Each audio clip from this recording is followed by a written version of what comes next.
Hello, and welcome to another episode of Some of Our Parts, the podcast where two friends talk about movies that add up to make us who we are. I'm Lindsay. And I'm Jim. So, Lindsay, what movie did you select for us this week? So I am taking it back to the 90s, as is my custom. We are delving into the world of classic literature by watching a movie that is somewhat of a Jane Austen adaptation. We watched Clueless. And which Jane Austen work is this based on? It is based on Emma, kind of Hmm? loosely, but a lot of the characters that we'll talk about do have kind of like a one-to-one counterpart in Emma. And Oh, it's a okay. similar, it follows a similar plot line overall. Obviously, it is set in the 90s in Beverly Hills in high school and not in like Regency era England. But as with many of these sort of movies that are modern adaptations of classic literature, you know, the themes are timeless and I agree. everlasting. Hmm. I agree. So, The theme of so, this one being maybe mind your business. you said the movie came out in 1995. So, I'm going to assume that you did not see it when it was released in theaters. No, I don't think my parents took me to see this one, but I Okay. definitely watched it. This was probably another blockbuster Blockbuster, I was uh going to say, is this one of your. thing. But certainly I watched it when I was a kid. Not Mhm. right away, because five, I don't know that I would have really enjoyed much of it, but probably when I was like 8, I was watching this. Oh, And then okay. it also became a TV series in the 90s as well. So I definitely watched that Oh, okay. when it came on TV. So I think probably like all of this. Yeah, like 1996 they started the TV series. So definitely around this time I was watching all of it. Do you think you watched the TV series before you actually saw the movie? Hmm, probably not, because Or, I think it was in syndication. So I think I okay. probably watched it when I got home from school. Okay. But yeah, I can't pinpoint exactly, but I know like, I have seen Clueless probably at this point hundreds of times Oh, in okay. my life, and it was one that I loved as a kid. I think we had the VHS at my Oh, house. okay. I have a DVD of it I, now. I was just going to ask, do you have the DVD? Yes, yes. This is one. There are movies that I have to have in physical media because I don't trust streamers to like keep them available to me. For example, like Spice World. So, yeah, this is one I have that I own a physical copy of for sure. Okay. Because I think it's just, outside of me even, Clueless, I think sort of a big cultural impact at the time and lasting since then, right? Like the fashion, that Mm-hmm. yellow plaid suit that Cher wears at the beginning. I think that you see repeated, like that's what people are wearing for Halloween. Like that, the outfits that Cher and Dion wear at the beginning, where Cher's in the yellow plaid and Dion's in like the hat, Right. the black and white and red Mm. outfit with that like it What? doesn't even look like a hat. It looks like a hat box almost more than a Uh, hat. yeah, it was a bold choice, I guess is Yes. the word I would say. But that they seem to thrive on cutting edge fashion, maybe, or more daring choices. So, Yeah. Yeah. But I think, and that yellow thing, like you've seen in more recent years, there's a song called Fancy by Iggy Azalea, the rapper. It's like, I'm so fancy. Iggy Azalea and Charlie XCX. And like the video of that is Clueless, and she's wearing the a yellow yellow plaid. plaid suit. So I think that like that is just an iconic look. Like Versace did a Clueless inspired runway like a few years after this. Like the fashion in this movie influenced the fashion world Fashion. and Okay. like other pop culture greatly. And as we plugged the last movie I picked, Romeo and Michelle, this same costume designer, so Mona May, icon, true, like I say iconic a lot on this, but like truly, like this movie's fashion like has such a legacy. And I think like when like the 90s sort of looks came back recently, like it was stuff like this that people are wearing. So I think that's a piece of it that's great. I think the language, all the like Mm-hmm. whatever, as if Bettys and Baldwins and Mm-hmm. Barneys and like all of these things, like that also I think is like a big sort of like cultural legacy of it. Mm-hmm. I think this influenced how people talk and interact. And the thing I appreciate about that too is like I think it also still reflects the sort of, if you like read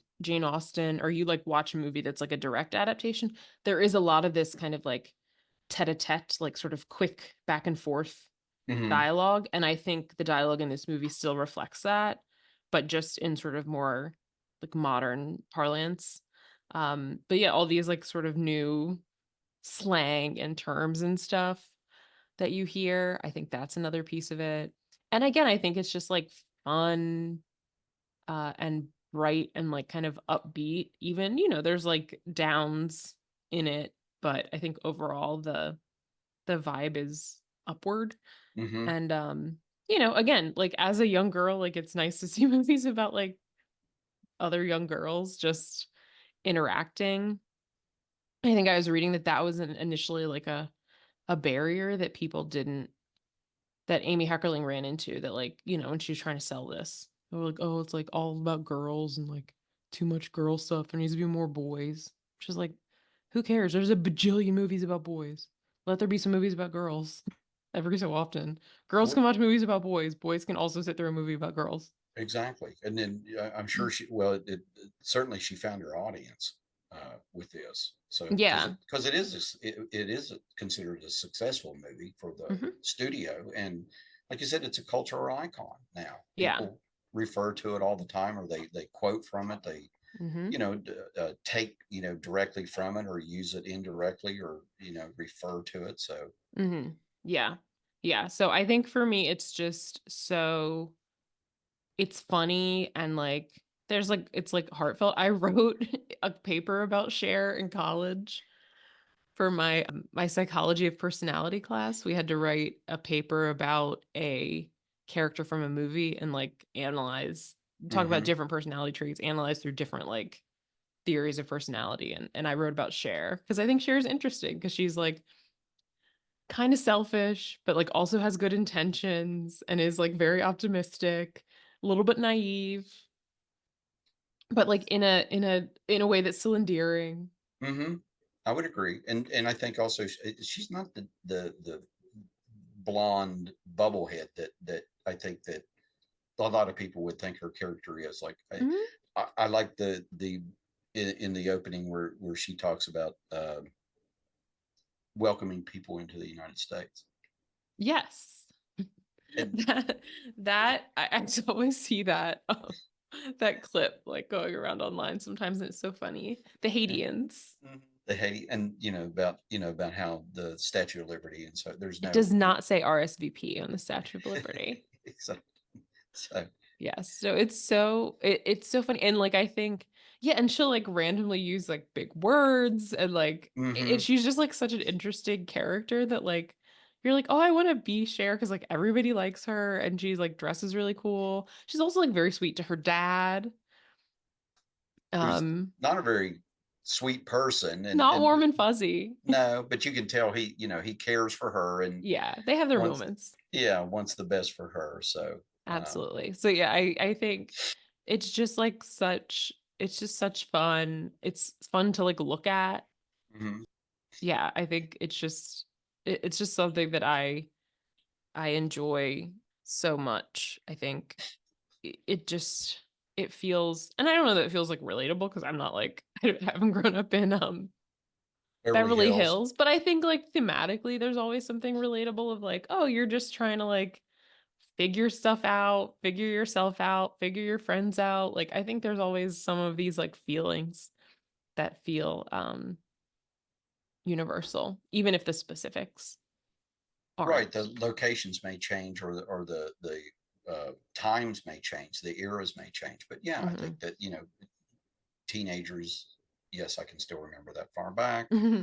You wondered, what your relationships were going to be, how you interacted with people, and then how did that, and I'm sure it was the same for you when you were, that age, and it probably still is, for teenagers today. So Hmm. trying to figure out how, where do I fit in, or how do I fit in? Exactly. So, Exactly. as in your last selection, I have questions, a couple of questions for you. Hmm. When you were going to school, relatable to the movie itself. So there'll be Yeah. a couple of things My that school I'll. is nothing like this. This looks like a beautiful place to go to school. All the outdoor space. I was like, oh my God. You didn't have that? No. The Oh, quad, my high school did not have a quad. My high school oh, barely had walls and windows. oh, Um, oh, okay. yeah. Before we talk about the movie, I want to just shout out the person who wrote and directed it, Amy Heckerling. Yep. So she wrote and directed this movie, as I mentioned. She also directed Fast Times at Ridgemont High, another iconic high school movie.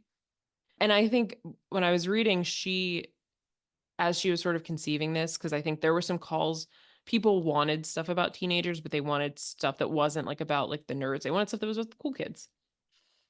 And she was like, okay, my like most famous like character that I've been involved with was Jeff Spicoli. And like, Right. what do people like about Jeff Spicoli? And it's like, it's not that he's like a surfer stoner funny dude. It's that he's positive. Mm-hmm. And that's how she approached like Cher. Like, Oh, okay. how is someone who's like just sort of relentlessly positive, like going to operate like in the world? And then she sort of had also read Emma in college, and that kind of all coalesced for her. Okay. I think as she said, reading Emma reminded her of Gidget. Oh, okay. And so that I think influenced Cher also. Got it. Okay, in addition to Fast Times at Ridgemont High, she directed Johnny Dangerously. She directed National Lampoon's European Vacation. And she wrote and directed Look Who's Talking and Look Who's Talking 2. She was on quite a run then, Yeah, in yeah. during that period of time. Those were all She, very successful movies at the box office. for sure. She produced A Night at the Roxbury, Oh, which we'll be watching later because it's on my list. Um, spoiler alert. She also wrote and directed the movie from 2000 called Loser, which is another movie that I like. It has Jason Biggs from American Pie is in it, and he's just Oh, like okay. I don't know that movie. he's a loser. I think it's another one of those that I used to just like it came on TV and then I like watched it a million times and got really into it. But Mm. she's also done some television work. But yeah, I think those are kind of her biggest things. But she's done a lot of like, especially of the late 80s, early 90s, like really popular movies. So she Yeah, knows what she's doing for sure. exactly. Well, so the movie, it opens with kids in America playing. There's a little montage of the group that Cher's part of. It's like Cher, Dion, Amber, Elton, Murray. We'll meet all of them individually as we go along. Cher narrates throughout the movie, which I love because she's like so silly, but also kind of astutely observant as well. Her closet technology remains a goal. That That little was computer thing to I select your love that. outfit, and then it Hmm. just That like was generations ahead of its time. it's still like all I want in my life. Like if I ever become rich, like step one, It, I'm getting like a programmer and some closet technology to do that because that would really be it, great. I have to just rely on my memory. you scan all your items, and then Hmm. figure out a software program that'll mix and match. Yeah. So, Exactly. and you get California Closets to build it for you. So There we go. There we go. evidently, your life's not complete without a California closet. Evidently. So Apparently, I have had the compulsion to do like an analog version and just as she does Polaroid oh, everything and oh, just have like I'll do a small binder. I'll just, okay. mix and match them like I'm a little Barbie doll. But Oh, there you go. and then she puts on the yellow suit that is iconic that we mentioned. Hmm. She goes and we just sort of are getting kind of slice of life. We meet her dad, who is this a high-powered lawyer. He's not very nice. But her mom is dead, so she's kind of his only family member, so she looks after him. She's always nagging him about taking care of his health, which he does not do. So clearly she like really, really loves him. And then she has this stepbrother, Josh, who's not really her stepbrother anymore because her dad is divorced from his mom, which like also relatable to me. Oh, Shout okay. out to my stepsisters who are technically no longer my stepsisters, but we're still tight. As the dad says, you divorce wives, not children. That's true. And evidently the relationship was very short-lived between him and the woman. So he said Yeah. they were barely married. Yeah, So she was like, you got married, you were married like 5 years ago. But Josh is still coming around. So Mhm. which is nice, also shows that even though the dad has a tough exterior, still something nice in there. Yes. It also makes me wonder, like, what is he thinking at the end of this movie? But we'll get there. Because I would have questions if I was him. Hmm. In any case, Cher takes off. She's a terrible driver. Also, apparently in California in 1995, with a learner's permit, you could just drive, Evidently. which is not the way it was when I was 15 and had a learner's permit. I don't know how it works everywhere, but when I had a learner's permit, I could drive only with A licensed a driver. licensed driver in the car. Maybe that was she was supposed to do that, but she just Maybe. chose not to. Well, because later her dad says it, but he says it like it's his rule, not like it's the law. Anyways, she's driving on a permit very badly. She picks up Dion. I love when she introduces Dion. Again, Dion is in the this hat that looks like a present or a cake. I think she makes a quip about it. I forget what exactly she says. I think she says something about it being like a magician hat, and then shares and then Dion talks about her purse looking like she like skinned a Pomeranian or something. Hmm. But yeah, she talks about Cher and her courageous fashion choices. They're both named after singers of the past who now do infomercials, being Cher and Dionne Warwick.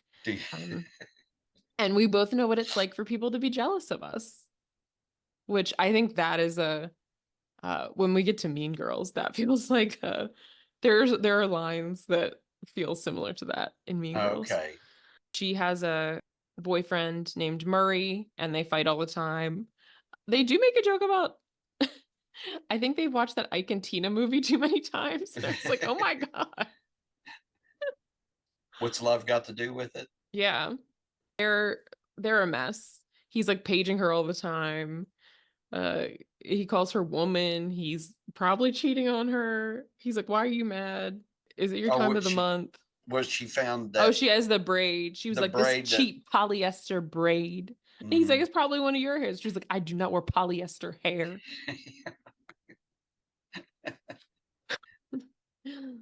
They do have an interesting relationship, but looking back, I'm sure you knew couples that were Yeah, in high half the time they school. fought each other and half the time they couldn't stay away from each other. Yeah, So especially in high school because everybody's just yeah, a mess. just a mess. I'm like, you like this person? Okay.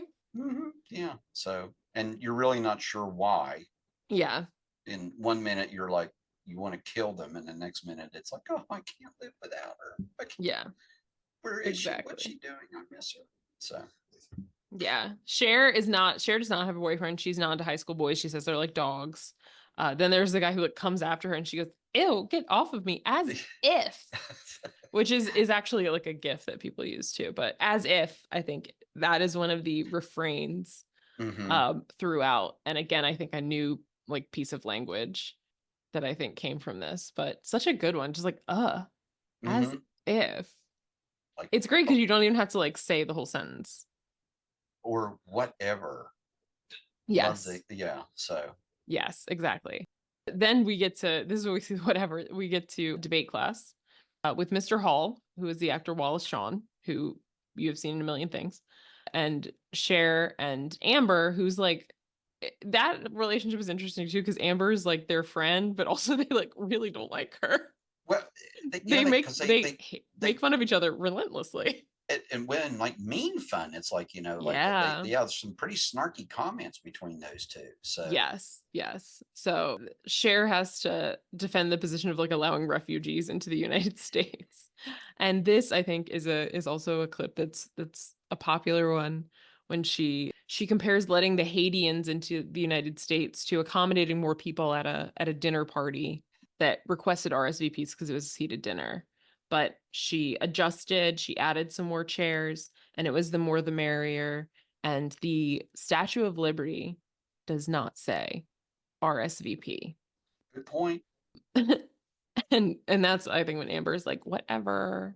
And she does the W with her hands, which, again, if you were a 90s, especially 90s girl, I feel like you will recognize this. I can honestly say I'd never seen that before until this movie. So I'm Again, going to start doing that from now on. yeah, please do. Let me know how I it will. goes. Yeah. I'm Especially really in video calls. I'm going to. Yeah. Yes. Work video calls, please. I Exactly. can't wait to So see the reaction to that. I made a note that Elton is talking about how he can't find his Cranberries CD, which is also just like such a 90s thing to say. I need to go out in the quad so someone doesn't take my Cranberries CD. They get report cards. Travis, who is the sort of burnout skater guy, tries to jump out the window. And Mr. Hall is like, please don't. Cher learns she got a C in debate, which when you have a lawyer for a father is unforgivable. But she has a pattern of she'll argue her grades up. So she's going to do that. She says, and she tells her dad, she was like, I view these as like a first offer. These are a jumping off point, these grades. They're not set in stone. This is just the start of our negotiations. and he actually admires that. He says, "Oh, Mm-hmm. okay," because she said you taught me never to take the first offer. Mm-hmm. Mm-hmm. Yes. We also learned that Cher's mom died during routine liposuction. And we also get some more language. So she said her mom was a total Betty. So like a beautiful woman's a Betty. A good looking guy is a Baldwin. A like not attractive guy is a Barney. I don't know if there's one for a woman. Well, they call Amber a Monet later. Because they say that like from far Oh, away she looks fine, but up close it's a total mess. ooh, I Like the didn't. Okay, paintings. Yeah. okay, got it. Okay, We get to see Cher and Josh interact. And again, it is sort of just like, it is a very sibling dynamic of them just like making fun of each other back and forth, like very quick. Cher is able to make progress on negotiating all of her grades except for with Mr. Hall. He is sort of the impasse. And it is very funny to watch her like know how to get at every teacher. Like the sort of like lesbian gym teacher, she's like complaining about a man and the teacher's like, oh yeah, no, oh no, and she like bumps her grade up. And so she's, of course, she's sad after Mr. Hall won't bump her grade up, so she goes shopping. little retail therapy. I wrote that down, so that fixes a lot of things. I mean, listen, relatable. Let's go to the mall. So Yeah. it's yeah. Yes. I was also I think what I mentioned before with the language, there is an example around this moment when she's talking about like trying to figure out how to get to Mr. Hall, and she says, I'm trying to convince him of my scholarly aptitude but was brutally rebuffed. And it was just like that almost sounds like a 90s person like saying a Jane Austen like Yeah, dialogue. it does. Yeah, and I did enjoy the narration all Mm-hmm. throughout the movie, where she sort of sums up everything, or sort of lets us in on the plot a little bit. Yeah. No, I think she's great. So anyway, here's where the idea comes from, right? They're like, oh, he just like needs to get laid or whatever. Aha. We'll find someone for him, right? I'll make a match. They're looking around, they're trying to figure out, looking at the other teachers. They're very unkind. They're like, these trolls from the math department are Oh, somehow oh. married. Well, Okay. and she talks about the gym teacher who The gym teacher unfortunately who is attracted to the same sex. And then they see Miss Geist, who is played by the actress Twink Kaplan. And they're like, oh, okay, you know what? Maybe her. She teaches, I think, like world history I is think what the yeah, I couldn't textbook said, remember exactly but what it she's was. very into like environmental causes. So they're like, okay, let's make this happen. This part cracks me up. They start by writing like an anonymous like love note to her that's meant to be from Mr. Hall. And it's a quote from a Shakespeare sonnet. And Dion's like, oh my God, Cher, did you come up with that? And she was like, no, it's a quote. And Dion's from where? And she says, Cliff Notes. Her heart's in the right place. It is. It is. She's working on it. Then she's trying to lay it on thick, right? Then she's in Mr. Hall's class. This part I also love, where they're talking about he goes through everyone's tardies, and she has a couple, and one of them she was like, she's trying to say she was on her period, but she says, I was surfing the crimson wave, had to haul ass to the ladies.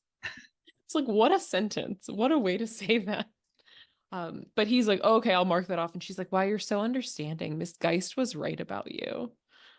She's putting them out.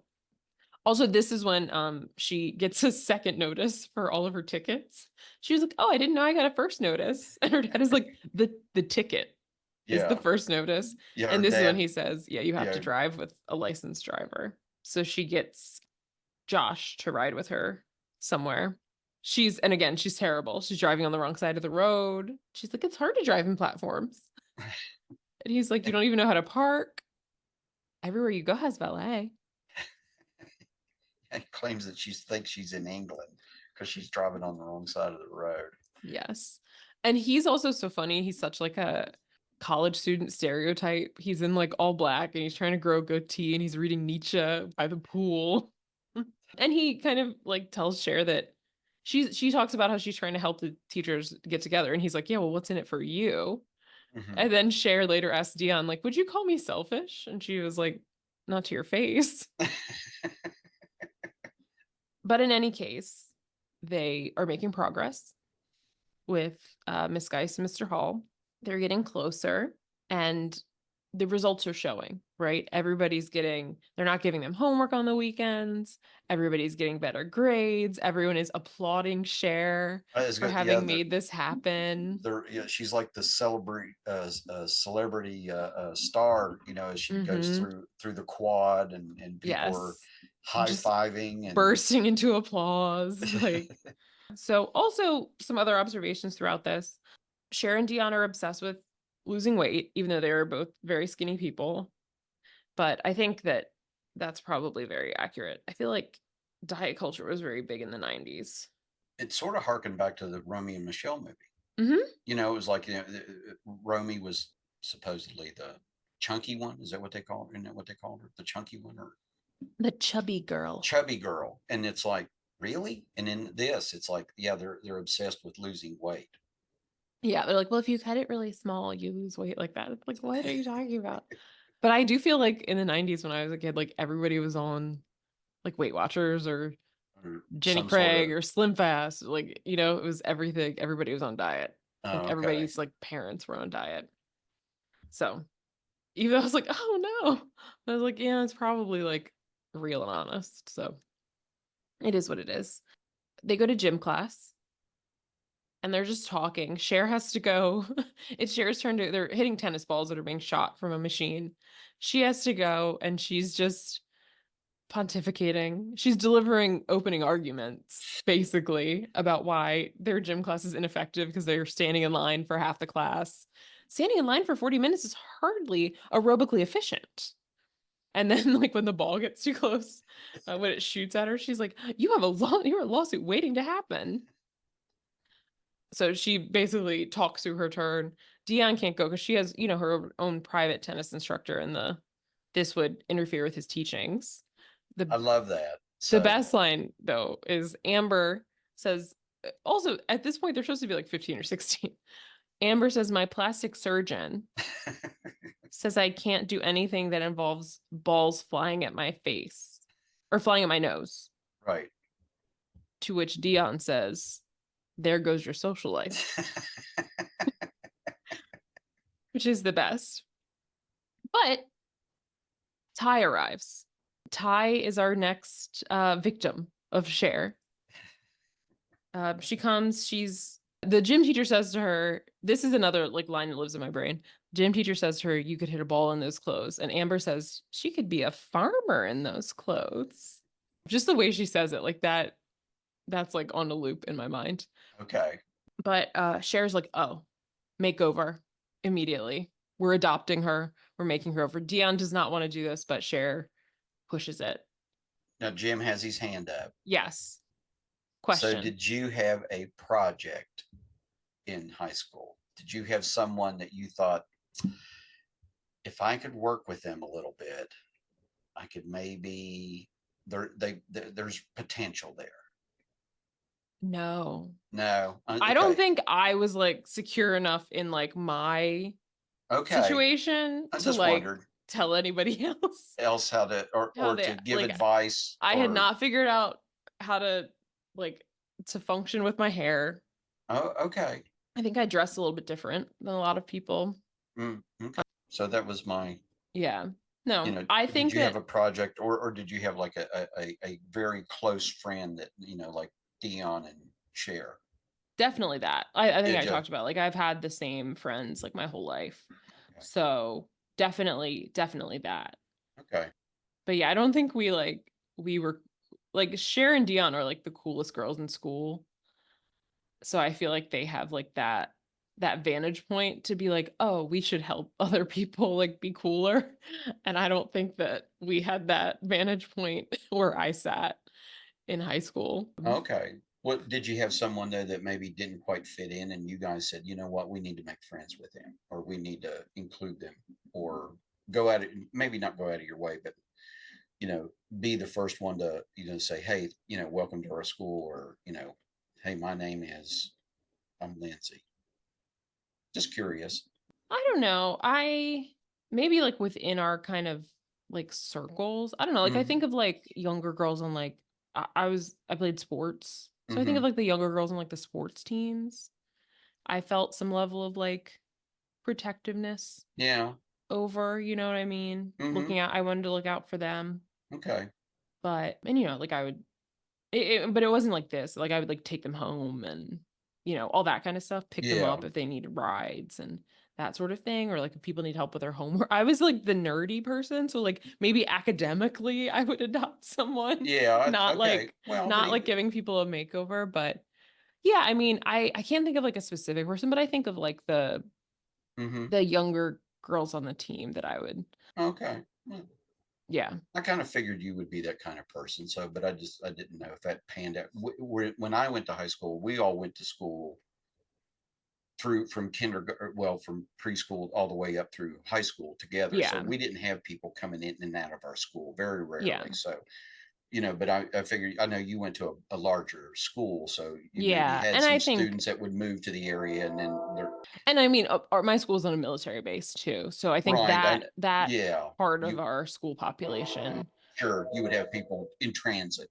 yeah, Yeah. circulated through. Hmm. So So yeah, I think that we always on like the sports teams, I think we're pretty welcoming. And I think, if yeah. people like, oh, this person like lives by me now or like that kind of thing, then I think people just sort of naturally kind of flowed in that way. I'm trying to think like high school. I feel like I don't remember as many people like coming in later. Oh, okay. I was just curious because, But like I I wish said, I had like a I great story of like this person like no one was friends with and then I became friends with them and it was great. And I can't think of something though. now they're a millionaire and they don't even know my name. Right. No. That has not happened. But yeah, I feel like I had it was more the opposite. Like I had friends and then they moved away. Oh Uh well, but yeah, I mean I think like I said, I think that like maybe on my sports teams it felt that way, you okay. know. Just That curious. we have sort of an extra bond, especially like some of the years that like were really good. Yeah, we were like really tight Hmm. like that. That's Fun nice that to you still have those close relationships with your high school friends. yeah, yeah. I mean they're my like elementary school friends. Yeah. Okay. So but yeah, yeah. So we've just met Ty. There is a funny little misunderstanding when they first meet Ty, when she says she's so nervous and she could use like an herbal refreshment. And they're like, oh, like we're about to go to lunch. And like they have a bunch of stuff there. Um, there is tea, or like if there's something regular like a Coke, and she's like, "You guys have Coke?" And they're like, "I mean, yeah, this is America." So they're just like totally missing each other. And when they go to the cafeteria and Ty meets Travis, who again, as I alluded to before, he's played by Breckenmeyer. He is the sort of stoner skater guy.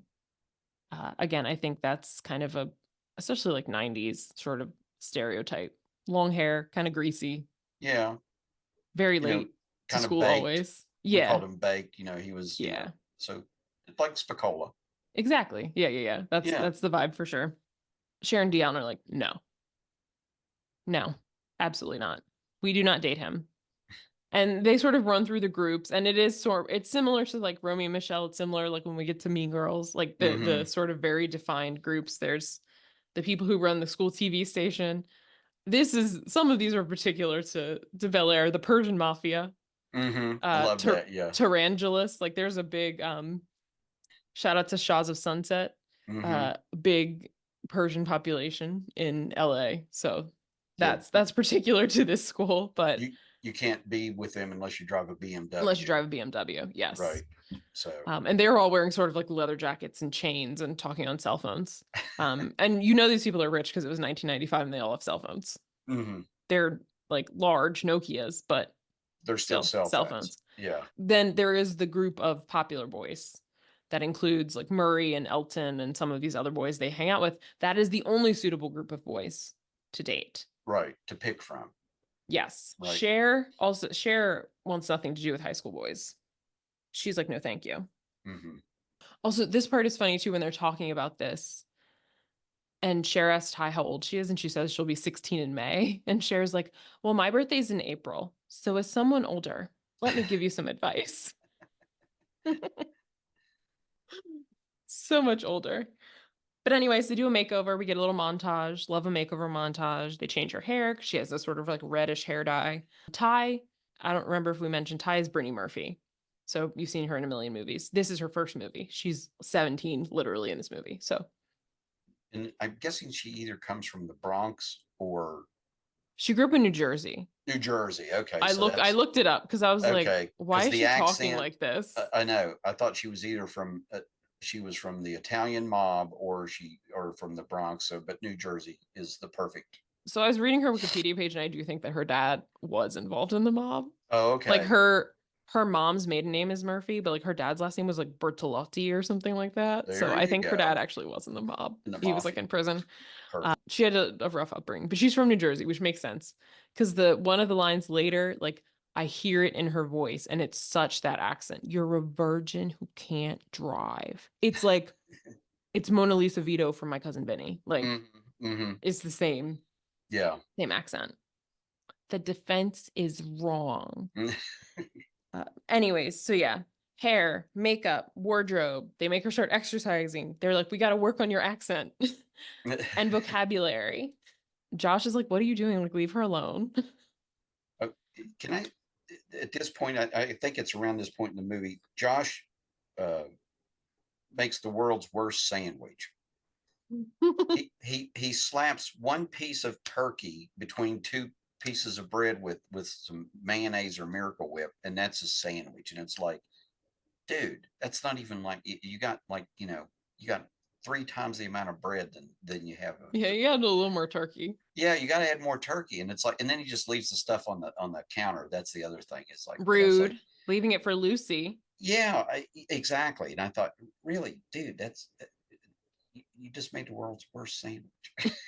I did not notice that. I was gonna say another minor observation. When they cut back to Ty, I feel like she looks so cute because she's on the couch singing the Mentos song, but she Hmm. looks so small. She's like in the little like crack between the seats. Just a tiny little girl just like dancing to the Mentos song. That is cute, yeah.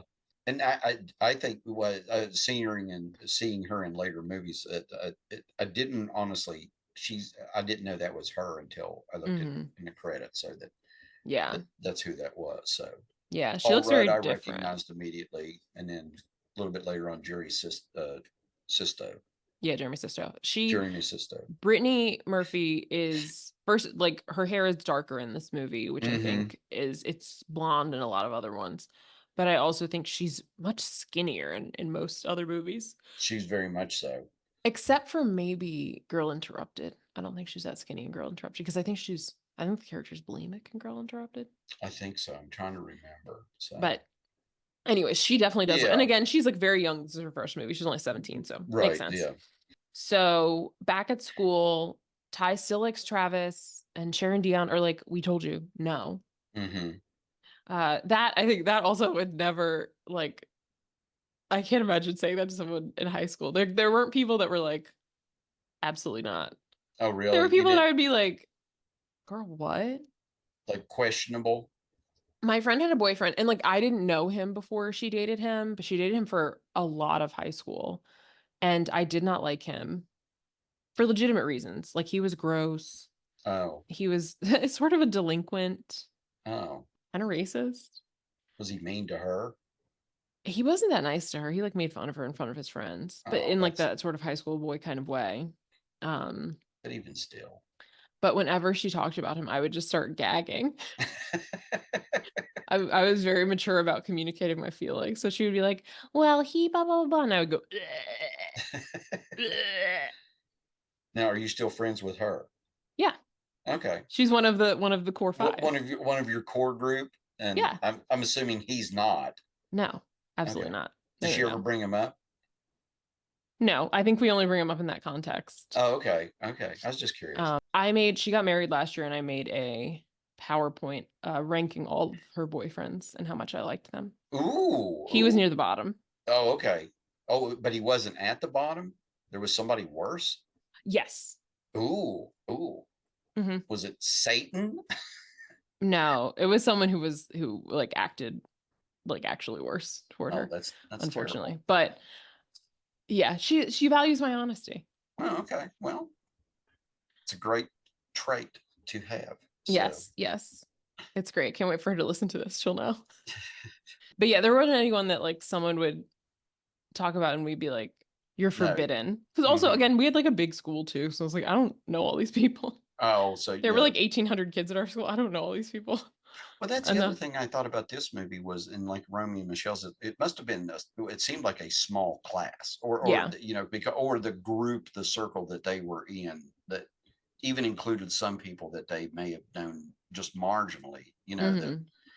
Yeah, but Yeah. like my high school class, we had 100 and maybe 110 people in our graduating class. We knew everybody. We really did. Yeah. So you We know. had over 300 Oh, in my see, yeah, class. So it's like, yeah, and that's just again like one. So we had over like over 1,000 people at my school. It was just like not possible to know all these people. So it wasn't always easy to have an opinion on people that someone wanted to date.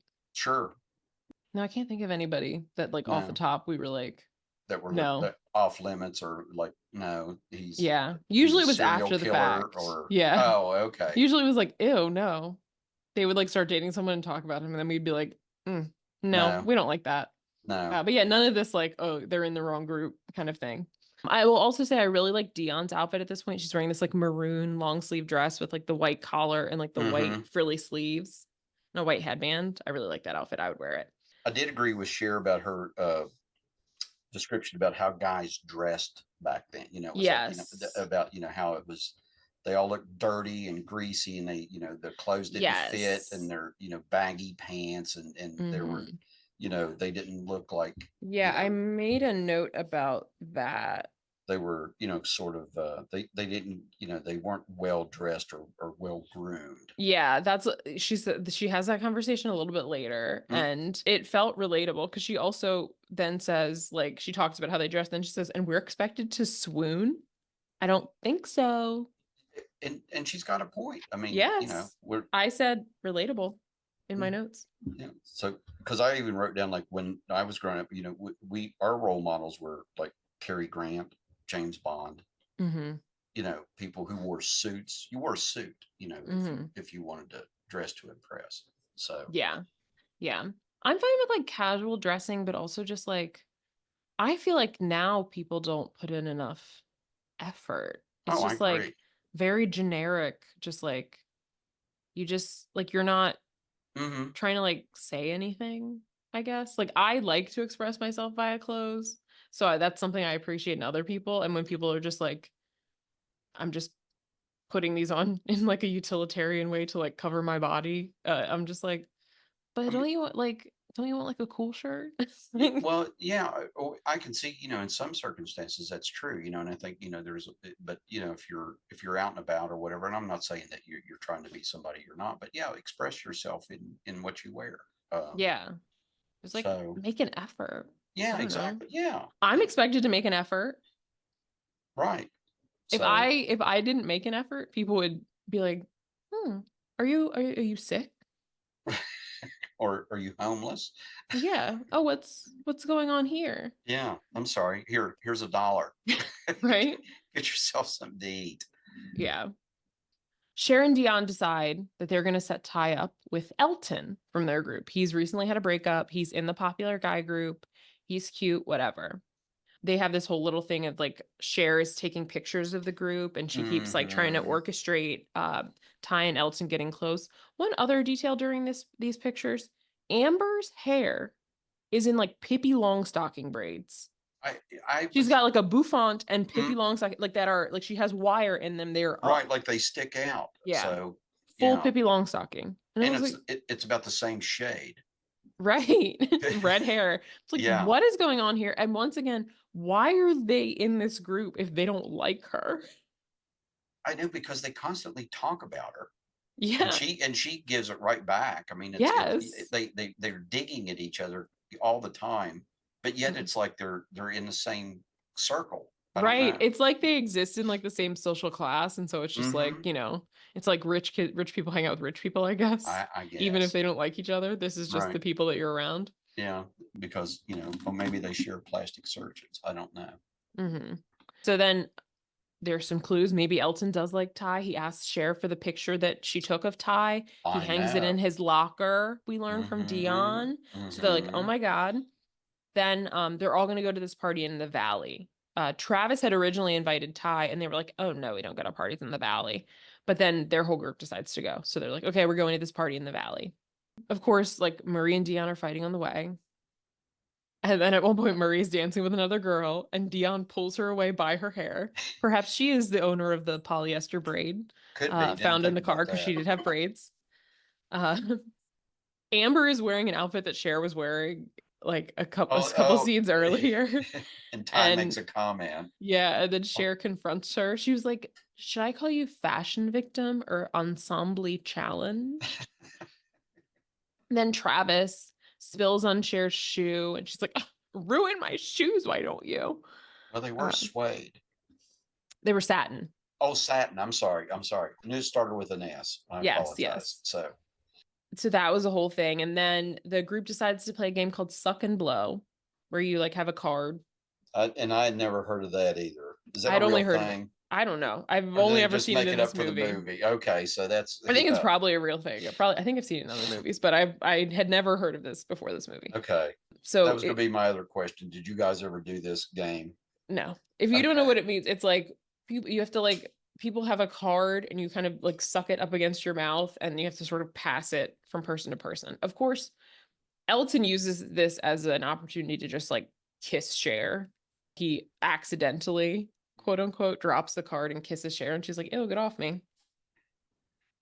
Meanwhile, Murray shaves his head, has his friend Sean shaving his head, or his friend Lawrence, who I think on the TV show has a bigger role because I remember that guy more. So I think that because not all of these other characters are on the show, they take a bigger role. But in any case, and Dion is freaking out. She's like, what are you doing? And he's like, I'm keeping it real. And she's like, you know what? I'm going to call your mother. And then he says no, and she locks him out and herself in the bathroom so she can call his mother and make him stop shaving his head, which is also funny because now I like only picture Donald Faison with a shaved head. Well, and I kind of got the impression, I don't think he finished shaving his head, that he stopped before he. He didn't. Yeah, because the rest of the movie we kind of see him wearing something over his head the whole time, I guess to hide the one stripe that he's got going down the middle of his head where he started shaving. So yeah, could be. But then everybody's dancing to the song "Rollin' with My Homies," and basically Ty gets whacked in the head with a shoe. This girl is like kicking her feet too vigorously and her clog flies across the room and whacks Ty in the forehead. Cher makes Elton come help. Travis tries to come help and she's like, no, Travis, Ty would want you to have fun at the party, as if she's dead. Right. But then it's like, okay, Elton's like kind of nice and cute with her, right? Like he puts the ice on her and he's like, are you ready to go? And he's like, can you do the rolling with the homies? Do the little wave with your hands. Can you do this for me? And then they do, and then they go dance. Eventually Cher's dad calls her and is like, where the hell are you? Be home in 20 minutes. Everywhere in LA takes 20 minutes. She's like, okay, we gotta go. She wants to ride with this girl, Summer, so she can get Ty to ride with Elton because she's still trying to push that on them. But Elton's like, no, it makes more sense for her to go with Summer and you come with me. And they go Yeah. back and forth for a minute, and eventually that's what they agree upon. And so Cher is in the car with Elton. She's talking about how like she wants him to be happy and all this stuff. She is talking about him being with Ty. He is hearing this as she's into me. Mm-hmm. Which, like, if you also step back and watch the movie, he's like super physically affectionate with her throughout the whole movie. Like hugging on her, kissing her on the cheek, Right. obviously like kissing her during that game. So like this is not surprising No, I to mean, anybody I else. picked up on this and I'm dance. So plus Right, like I'm 50 years older than they are. So Cher again, this is again relatable content to me. Oh, that's what's happening hmm over my and head, yeah, totally. and Cher's kind of oblivious to it. Don't Yes. you? Yeah, she's like, Well, because she's so like single-minded. She's like, Ty is gonna be with Elton, mm-hmm, obviously. Like I made the one because I said so. right. Well, I made the one match happen, right? Right. I got Miss Geist and Mr. Hall. Therefore, I, this is I what's can, happening. I right. know what's best for all these people, and it's gonna happen. With spoiler alert, that's kind of the plot of Emma. Yes, that is exactly the plot of Emma. Yeah. Elton is like, oh no, I'm into you.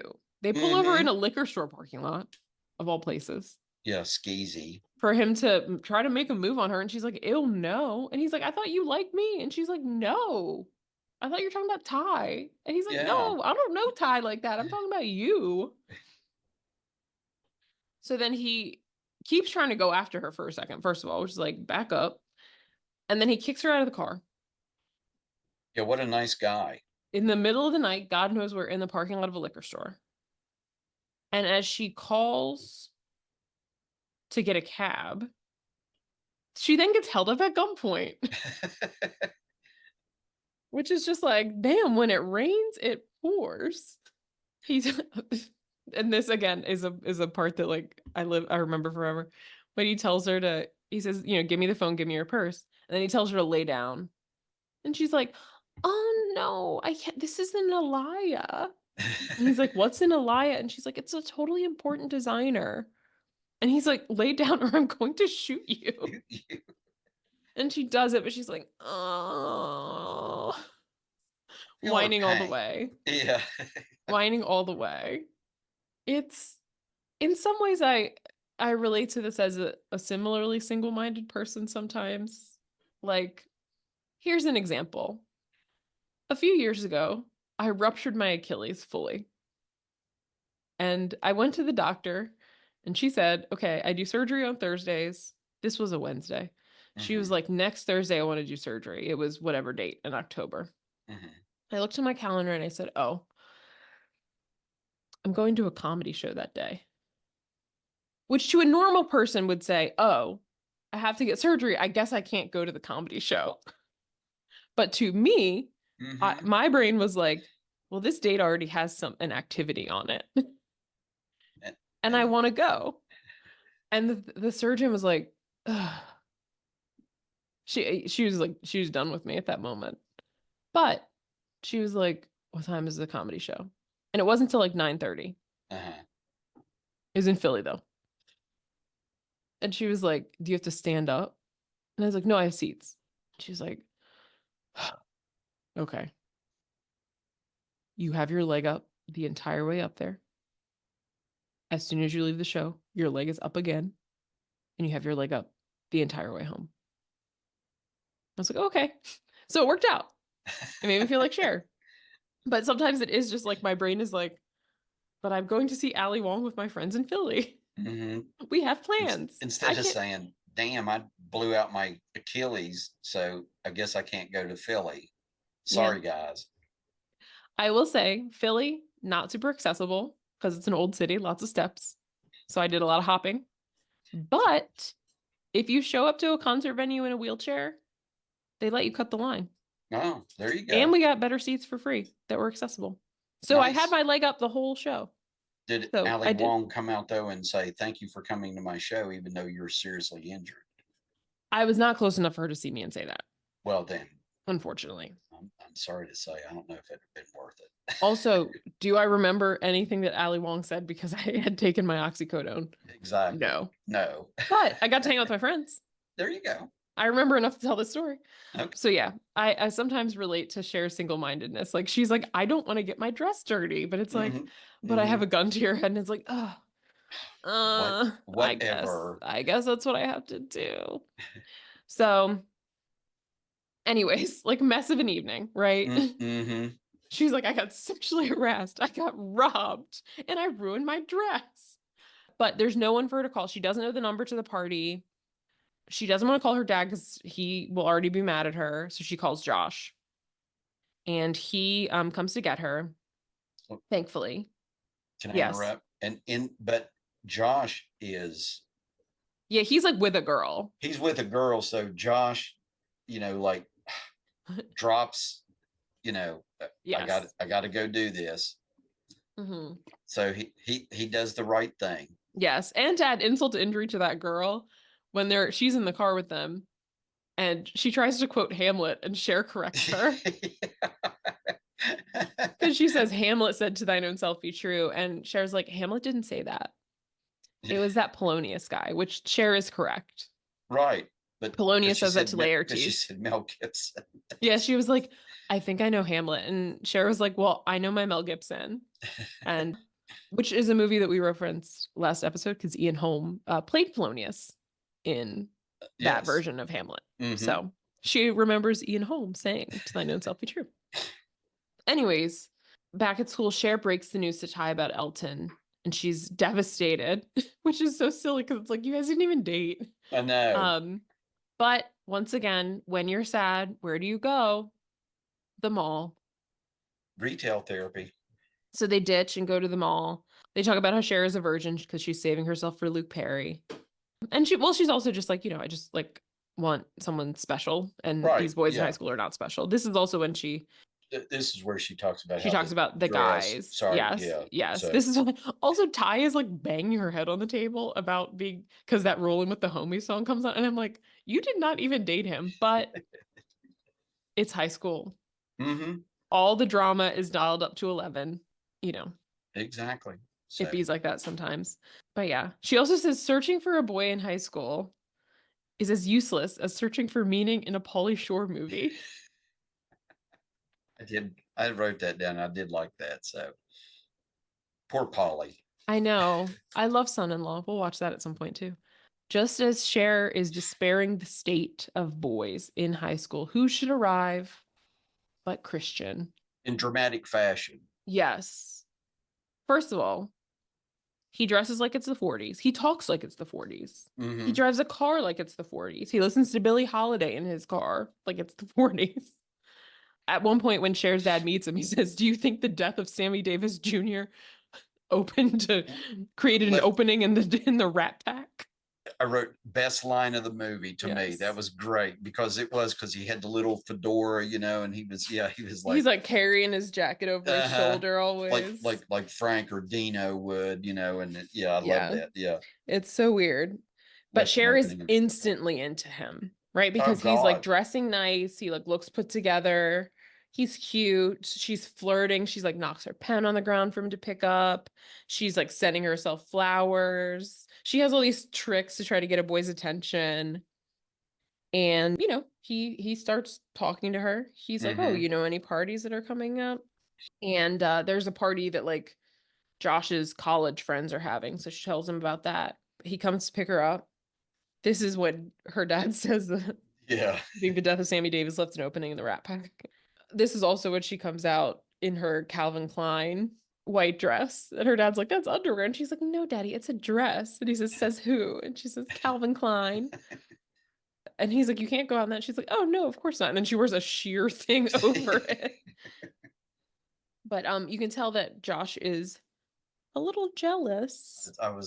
He's giving her the eye. Yeah, he's like, oh my God, but he's also like, who is this guy kind of vibe. But yeah, then we see Christian's car, which is like a vintage yellow car. And he's like, do you like Billie Holiday? And she says, yes, I love him. He just sort of looks at her and then and then puts it on. So yeah, he is living vintage for sure. They go to the party. The Mighty Mighty Boss Tones are playing there, which is a ska band from the time. Oh, okay. Yeah, so like that's like a real band, like a Okay. real famous band. This is when they call Amber a Monet. She says Oh, from okay. far away she looks okay, but up close she's just a big old mess. And she even asks Christians, and he's like, Hagsville. Ooh. And it's so Excuse funny me. because he goes to the bar and is talking to the bartender, and Cher's like, oh my God, look how he ignores every other girl. Can you believe how he's falling in love with me? And it's like, oh, Cher, I know I honey. wrote poor Cher. Like, he's obviously flirting with the bartender, Bartender. who is a man. Josh comes, he dances with Ty, so she won't be left out, which is very nice. Then it's time to go home. Josh takes them home. Cher has the idea to get takeout for the lawyers because they're all working on a big case, which again, Cher can be nice and thoughtful. And she tells Josh to stay for Thanksgiving because he doesn't want to go see his mom. And she's like, just, there's room here, stay here. Mm-hmm. This is when there's a shot of the phone, and it's the music from 2001: A Oh, Space from Odyssey. 2001. The like, Okay. dun, dun, dun, dun, dun, and the phone rings, which is crazy because usually a guy says, I'm going to call you tomorrow, and he calls you like 4 days later. But Christian said he's going to call you tomorrow, and he called her tomorrow, which maybe should have been a clue, but he's going to come over, and him and Cher are going to be alone. So she's like, oh man, Well, this is it. he's gonna bring movies. He's going to bring movies. Yeah. Yeah. They're going to be alone in that big old house. Mm. So she's like, oh, you know what this means. If it was currently, they would say they're going to Netflix and chill. Got it. Okay. But they didn't have Netflix in 1995. So Right. Okay. But she's like, wink, wink. She called Dion over immediately because they had to design a lighting concept. Oh God, that was fun. This was a funny sequence. Then she has to pick an outfit, but she doesn't trust mirrors, so she has to take Polaroids of everything. Then you should have something baking when a man comes over. So she drops a whole roll of slice and bake cookies, does not slice it, just drops the roll on a pan into the oven. And she gets all nice. It burns. He walks in and he's like, is something burning? And she's like, oh no, the cookies. And it looks like a charcoal briquette. Yeah, just full of smoke in the kitchen. Christian is into Tony Curtis, into him a The lot. movie Spartacus. Sporadicus, as Cher says. And this is a famous scene between Tony Curtis and what's his name? But anyway, it's overtly homosexual because Tony is the slave, and then they're in the Roman baths and so on and so forth. And then so this was notorious for its portrayal of this scene, and there were overt tones of homosexuality. Well, that makes sense. Yeah. So. Was it Laurence Olivier? Laurence Olivier. Thank you. Yeah. Gosh, I couldn't think. I had to look it up. I've never seen it. Well, no, I was gonna say, but yeah. You have given me more context of the scene than I've ever had, and it also makes sense then that the other movie he brought was Some Like It Hot, with drag. So it's drag and Roman gay stuff. Exactly. So yeah. So, but you're right. He is into Tony Curtis, but yeah, the two movies he picks are these, other than because these particular, he didn't pick like, I don't know, like right, The Odd Couple or whatever.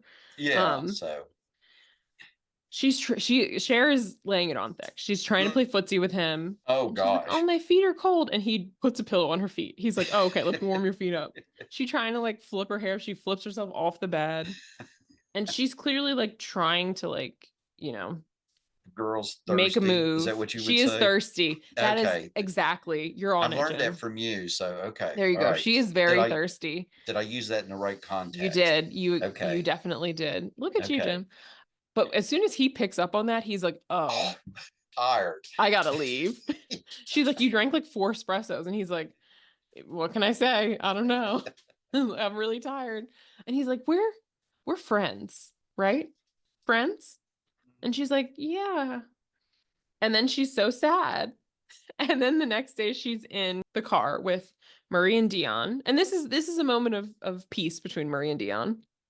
I mean, kind of. He's giving her instructions, but she's trying to he's helping. He's trying to teach her how to drive. Yeah. Which is not going well. She's also not good at driving. Like Cher. She is not good at driving. And is talking about how she almost had sex with Christian. And Murray's like, you almost had sex with who? And she says, Christian. And he starts cracking up. And she's like, what? And this is a great line. Okay. He is a disco dancing, Oscar Wilde reading, Streisand listening friend of Dorothy. And then Cher's like, oh my God, I am totally bugging. I love that part too. Because I also do still say bugging. Do you? Even though it is 90s slang. But yeah, she's like putting it all together. I said she had an epiphany. All of a sudden the light bulb went on. She did. She's like, oh my God, he does dress really well.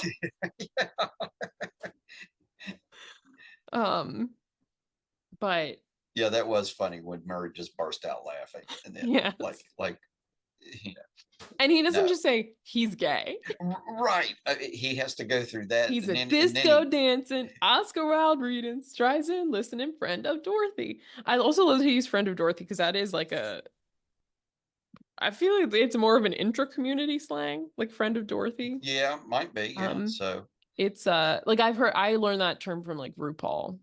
Oh, okay. That like it evolved to like then you're good friends or you're good Judies. Like Judy Garland. Okay. Like Judy Garland. Like gay men will say like, oh my good Judy, whoever, like for good friends. So got it. Yeah. Okay. But that was like a friend of Dorothy was like a way you could like identify other gay people like subtly. Are you a friend of Dorothy? Yeah. Yeah. Exactly. But anyways. That's what that guy wanted. You're like Cher right now. You're putting it all together. Yeah, exactly. Of course, as soon as she has this epiphany, they also end up accidentally on the highway and they are just freaking out, just screaming. You're going on the highway. Yeah, and they're all I thought like, Murray was going to have a stroke. Like, and also it is like apparently just the worst moment because there's cars just flying by, there's motorcycles, there's semis, just like everything. She's just like taking her hands off the wheel. Murray is like, whatever you do, keep your hands on the wheel. They're all just screaming. She eventually like gets off and then they are just like making out basically. Oh, God. They're so happy to be alive. It's the drama of it is so funny because Cher says, getting off the freeway really makes you realize how important love is. It's like you were on the freeway for like half a mile. Yeah, I was what 30 seconds or something. Right until you got to the next exit ramp. But that part made me laugh today. But in any case, she decides, okay, you know what? Christian is still a good friend. We can go shopping together. So they're doing that. They're with Ty also. Ty is talking to some other guys. And then they like dangle her over the railing of like the top floor of the mall. Yeah. Which she's like freaking out and screaming. And Christian runs over and like grabs her and like calls them assholes because they are and stuff like that. And then all of a sudden Ty is like famous because of this. Yeah. Everyone wants to hear about like her brush with death. And clearly the story has evolved because someone's like, Cher, did Ty survive a gang attack at the mall? And Cher is like, what? But now Ty is like the most popular girl. She's sitting next to Dion. Dion is talking to her about stuff. And Cher's like, hello? Yeah. What about me? Where'd I go? So she's just struggling. And then it's time for her to take her driver's test. Oh, God. She's trying to find her most responsible looking outfit, which is also something I've thought to myself. I'm like, okay, I have to wear a responsible looking outfit on this day. And this is another outfit I really like with like the sheer shirt under the vest and like the skirt. Oh, okay. A lot of good layering here. And she's kind of mean to Lucy, the housekeeper, which Josh calls her out on. And then, so she's like not in a good headspace to do a driver's test. She's taking her driver's test. She's feeling icky. She's worried about what Josh thinks. And she's like, why am I worried about what Josh thinks? Which is all not what you need to be doing when you're taking a driver's test. I love the inner monologue. That's going and on. then it just like pans wide and she's in the car driving with the person, like the DMV guy next to her. He tells her to switch lanes. She fully almost hits a bike. She hits like 4 parked cars. And then she's like, should I write them a note? she asks then, like, did I pass? Yeah. And he's like, let's see. No, obviously you failed. And here's why. You Yeah. almost killed somebody. He has a whole list. Yeah. There's more that we didn't see. Evidently, yeah, it didn't go Yeah. well. No, she failed in every possible way. And then she goes home and Ty and Josh are there, which I was like, oh, that's interesting. Mm.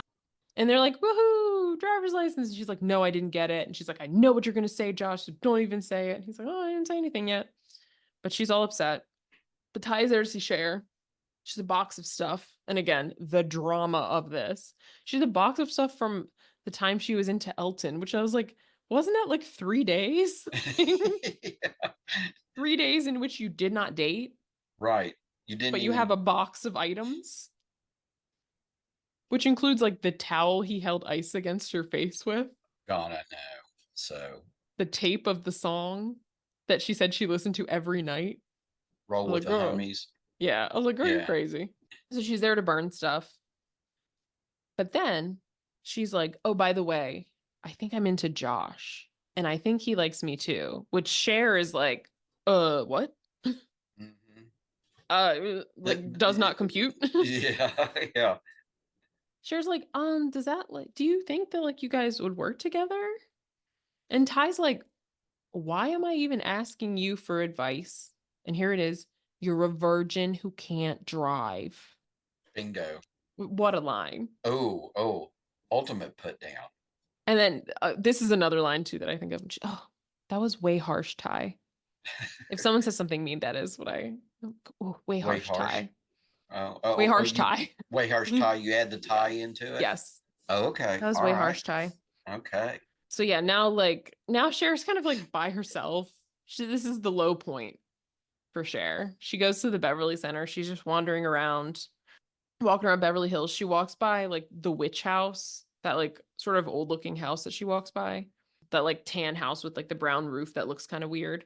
Oh, right. That's Yeah. yeah, that's called the witch house. I went the first time I ever went to LA. The people we were with took us there, and I Oh, was like, that's a real oh my thing. god, yeah, yeah, That's yeah. oh, okay. I did This not is know all that. they filmed this all like in like LA. So that Okay. house is just like it's just a house like in a neighborhood, but they call Okay. it the witch house because it looks like a witch's house. Got So I've seen it in real life. I was like, ooh, oh my god, I'd like Cher. But yeah, she's look just at walking you. around. We get all of her inner monologue right now set to all by myself. Yeah. Um yes. And then she has another realization. She's in love with Josh. She is but crazy in love with Josh, I believe is what she says. Mm-hmm. Which is just a funny way of putting it, but Well, she's in love with hey. Josh. But then she's like, okay, well, I don't know how to approach this. Like, I don't know how to act around him. Obviously, like my usual tricks are not going to work. So what am I supposed to do? So she asked her dad for advice. This is a very sweet conversation they have. She's like, Mm-hmm. I have a question. Well, first of all, he gives her some stuff to do. And she's like, there's a boy I'd like, and I think he likes someone else. And he's like, well, that boy's dumb if he doesn't like you, and you shouldn't like somebody that dumb. There you go. And she talks about how he's a do-gooder type, and she's not like that. And her dad's like, I would not eat like a single healthy food if you didn't make me do it. You always take care of me and all this stuff. Right. So it is a very sweet moment. And then he's like, okay, and back to these depositions, get to highlighting. Yeah.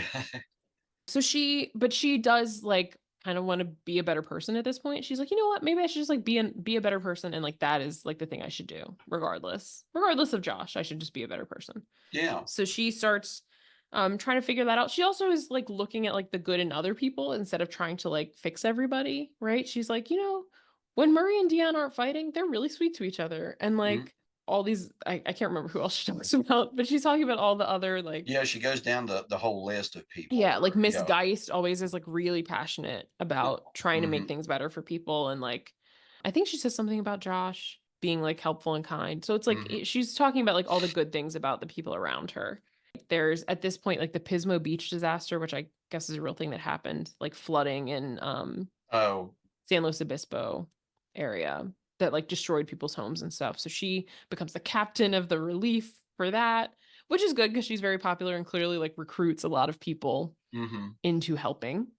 The best part of this is when they're having the donation drive and Travis shows up with a bunch of canned goods and also bongs.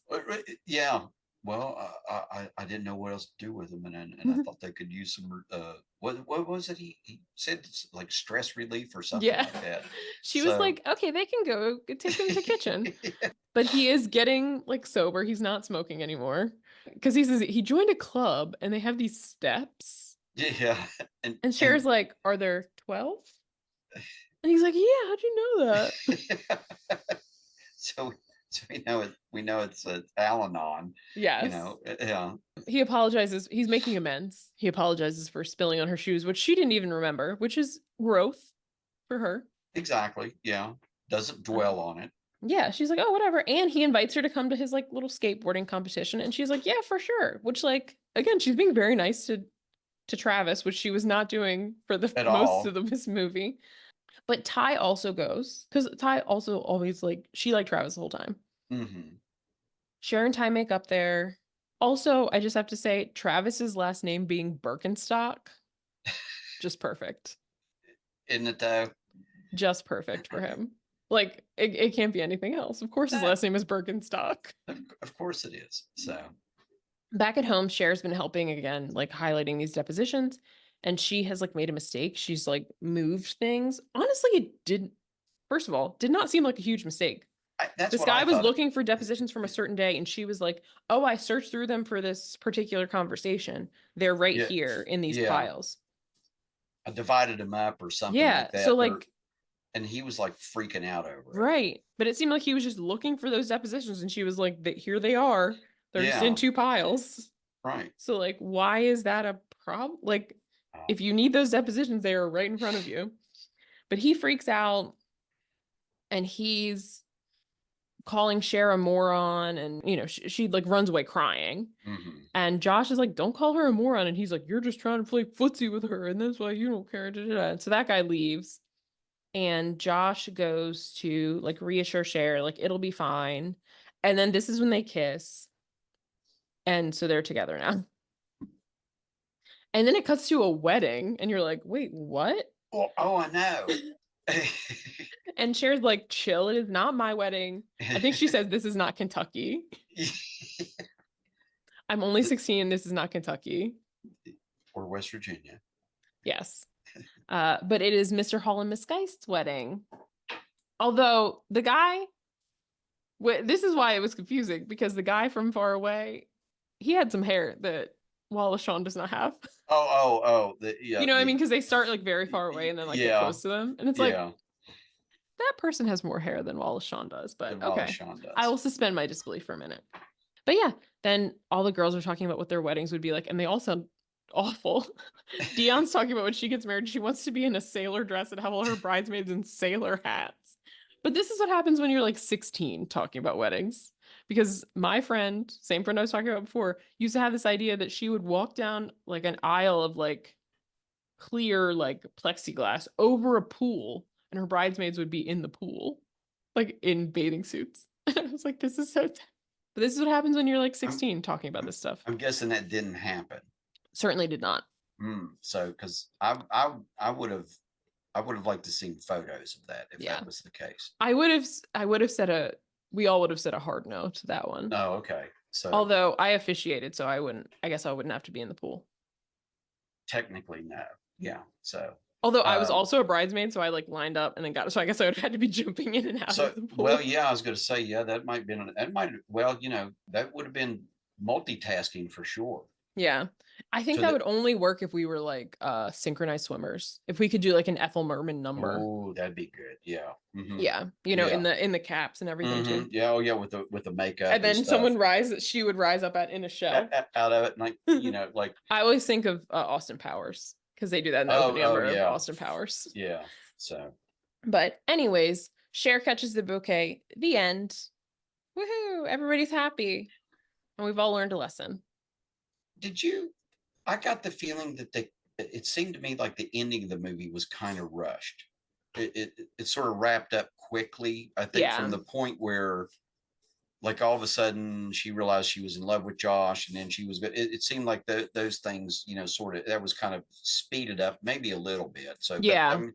it wrapped it up nicely. I don't feel like they left any ends untied, but I just Mm. felt like that maybe it happened at a much quicker pace than the rest of the movie. Yeah. Yeah. No, I Anyway, think that that was that's just my fair. impression, but It does move pretty quickly, for but sure. I enjoyed the movie a lot. I thought it was very cute. I thought it was very fun. Hmm. Although I will say, and this is just my opinion, I don't think that things would have worked out in the long run between Cher and Josh, Yeah. because as we all know, Paul Rudd goes on to play Ant-Man in the Hmm. Marvel universe, and Alicia played Batgirl in the DC universe, and you just can't combine those. That's true. That is not where I was going with that, but also that's true. I'm just like, what would her dad say? Well, you wondered about that because, it's like they are technically stepbrother and stepsister, Yeah. I don't so know. For me, like once someone is my step sibling, like they're kind of always my step sibling. right. They're As yeah. someone who's moved through a few I, sets, I was just, um, it is weird to so think about any of them in a context outside of that. outside of that, But so yeah, I I guess mean, they also had some years. I don't know. I don't know. That part like is never gonna not be weird. I still love this movie, but that part is always just like, a little and I odd. think that is the thing that like everybody I know who watches the movie, they're like, what? They Like get together. that's weird. That's Yeah, kind of that's, weird. there's a word for that. Yeah. We are really towing the incest line here. Well, so again, I mean, and we're not in a biological sense, so that's no, but good. but But yeah, it's but still just like, it's close. So yeah, it just like socially, like it just doesn't feel right. like, yeah. Um, Yeah. um, and yeah, but again, like I said, I enjoyed the movie a lot. I thought it was much better than I anticipated. I will say that. So It's, just I mean, it does like hold up. And it is like, I think it's it was a hit at the time and got it was very popular, yeah. good reviews. Because Yeah. all these people went on to do other things, like you Hmm. said, they did the TV series. Alicia Silverstone did go on to play Batgirl in the Batman and Hmm. Robin movie. Hmm. Um, and is there talk about her doing something else now, or doing something? I think I no, maybe Not that I not. know of. She's done like commercials where Oh, she's okay. Cher.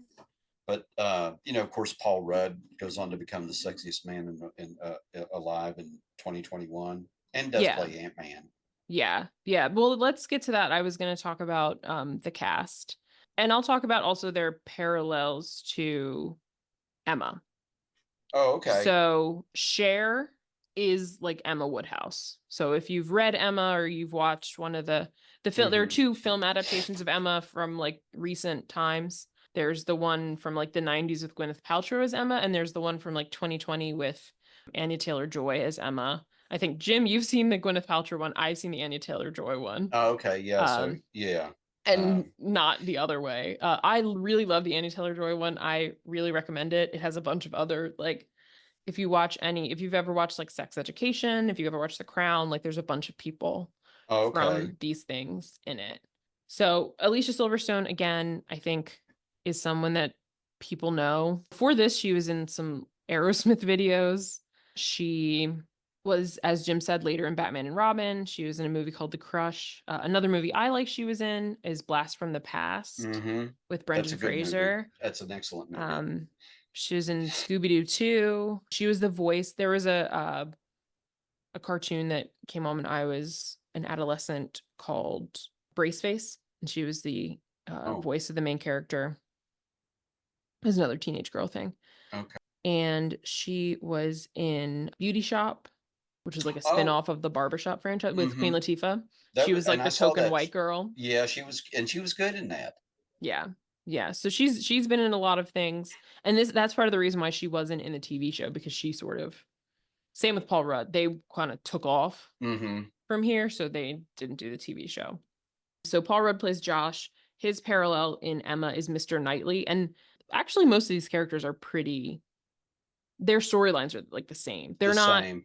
They're not step siblings. So in Emma, like Mr. Knightley is married. His brother is married to Emma's sister. So she's Oh, like okay. her brother-in-law's brother. So Right. it makes it's less weird Right. in Emma. But it is a similar thing where like they kind of fight all the time. And Mm-hmm. then when the character Ty represents, which is named Harriet, she's like, I think I'm in love with Mr. Knightley. And then Emma's like, oh shit, I'm in love with Mr. Knightley. And it turns out he's in love with her. So spoilers for Emma, sorry. Oh, God. Um, Yeah, in case you didn't read it, because it was what, written in 1815. yeah. Yeah. It's been a So, minute, but yeah. So sorry if you all didn't catch up on that in the English lit. right. So if you don't know who Paul Rudd is, again, I hope it's cozy under the rock where you live. This was his first film role, though. If you have seen this, you know that he looks exactly the same. Pretty much. The man is aging very well. He's been in a million things. As Jim said, he's Ant-Man. He's been in all these like Judd Apatow movies, right? Like Knocked Up, 40-Year-Old Virgin, This Is 40, Anchorman, Role Models. He was in the Baz Luhrmann Romeo and Juliet, Wet Hot American Summer, Wanderlust. On TV, he's been on Friends. He's the guy who Mm-hmm. marries Phoebe on Friends. He's been on like guest spots on Reno 911, Parks and Rec. So like probably like anything that you've seen since this movie came out that was funny, he's probably in it. He's been on there. Yeah. So TV or movies. yeah, I mean, had a great, he's having a great career, I should say. Yeah. So, Yeah, for sure. Super endearing. Also great meme from his Hot Ones interview. You know the Hot Ones interviews where people eat the hot wings and they get interviewed. yeah. There's Sorry, a yeah. clip from his that like went viral that people use as a meme now because he's like, I think he gets to the end and he's just like, look at us. Who'd have thunk? Like, and Well, people just use that as a he does come across as just a regular person, and then, and all of a sudden he's like the luckiest guy in the world or whatever, just yeah. for whatever reason. So Yeah. um, Well, Dion is next. So Dion's played by Stacey Dash. She doesn't have a counterpart in Emma, but I think Cher needed a friend, I guess. yeah. So Stacey Dash, obviously she's in the Clueless TV show. She's been in music videos. She was in, for example, Kanye West's All Falls Down music video, which is one of his like first big songs. She's been in some other movies, Mo Money, View from the Top. There's a movie she was in before this that I realized as I was reviewing her filmography that I've watched a lot of times called Renaissance Man. Have you ever seen this where Danny DeVito Oh yeah. teaches like Plays the army? military. Yeah, he teaches them Yeah. like English lit. I didn't know she was in that. She's one of the like pupils. Yeah. Really? Mm-hmm. Oh, okay. I did not know that. Yeah, like he has that like 4 people that he's teaching Mm-hmm. English to. She's one of them. Oh, that's So yeah, interesting. I totally forgotten. I've seen that movie a lot of And times that's a good also. movie. Yeah. I was like, Renaissance Man. That sounds familiar. And then I looked and I was like, oh, it's the one with Danny DeVito. Mm-hmm. I So forgot. Yeah, I had no yeah. idea that she was one of the students. Okay, Mm-hmm, I have to rewatch that. I haven't seen that in a long time. Same. Like I forgot it existed, but as soon as I saw it, I was like, oh, yeah. That and Major Payne, my 2 favorite Oh gosh, military yeah. movies of my childhood. Not Stripes. I've never seen Stripes. I said of my childhood. Oh, Came out in the Sorry, 90s. sorry. Okay, all right. You will see Stripes. I'm sure I will.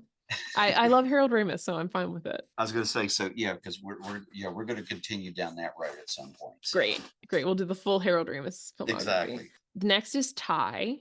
Ty's Brittany Murphy. She corresponds to Harriet Smith in Emma, who, again, Harriet Smith sort of comes to where Emma Woodhouse lives, and she's sort of like poor. She is in love with a poor guy who corresponds to Travis, and Emma's like, nope.